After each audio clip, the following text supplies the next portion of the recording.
অঞ্চলে যদি একের পর এক ওষুধের দোকান রমরমিয়ে চলতে থাকে, নার্সিং হোমের বিজনেস যদি রমরমিয়ে চলতে থাকে, এবং হেলথ ইন্স্যুরেন্স যদি রমরমিয়ে একদম চলতে থাকে, তার মানে আর কিছু হোক আর না হোক, মনে রাখবেন সেই দেশে কিন্তু স্বাস্থ্য পরিষেবা পড়বে না, চলছে।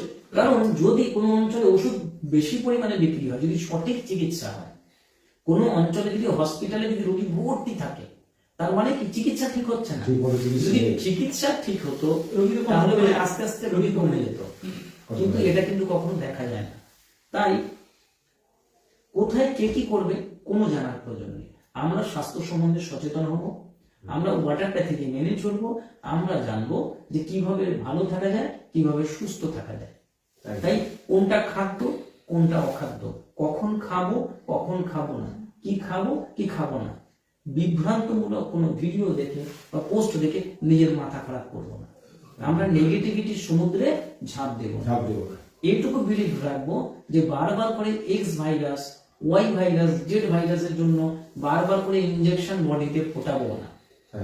আমাদের যেটা করতে হবে, ওয়াটারপ্যাথি যদি ফলো করি, তাহলে আমাদের বডির ইমিউনিটি পাওয়ার বেড়ে থাকবে, তার ফলে আমাদের শরীরে যাই খারাপ আসুক না কেন সেটা একদম ধ্বংস কন্ট্রোল হয়ে যাবে।